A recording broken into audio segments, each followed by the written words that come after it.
குழந்தை ஒன்று தாயிடம் கேட்டது, ஏமா பீரோ சாவிய மட்டும் நம்ம வீட்டை பாத்துக்கிற ஆண்டி கிட்ட கொடுக்கவே மாட்டேங்கிறீங்க? அம்மா சொன்னாங்க, அதுலதான் மிக முக்கியமான பொருள் எல்லாம் வச்சிருக்கிறேன். உடனே சட்டென்று குழந்தை கேட்டது, அப்ப என்ன மட்டும் அந்த ஆண்டிட்ட விட்டுட்டு போயிடுறீங்க? நான் உங்களுக்கு முக்கியம் இல்லையா?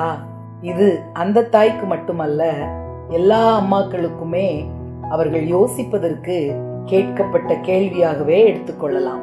ஒவ்வொரு குழந்தையும் தன் தாயிடம் இருக்கவே விரும்புகிறது. ஆனால் இக்காலகட்டத்தில் பெண்கள் வேலைக்கு போவதும் தவிர்க்க முடியாத ஒன்றாகவே மாறிவிட்டது.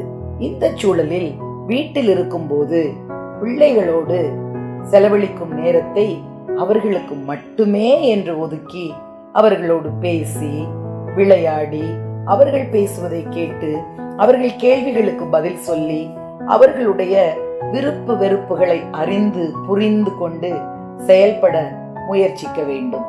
அது தாய்க்கும் பிள்ளைக்கும் இடையே நல்ல ஒரு பிணைப்பை, பாண்டிங்கை ஏற்படுத்தும். பிள்ளை வளர்ப்பென்பது சாதாரண விஷயம் அல்ல. அதை சிறப்பாய் செய்ய தேவன் அருள் புரிவாராக. தாய் போல தேற்றி தந்தை போல ஆற்றி தோள் மீது சுமந்திடும் என் ஏசையா.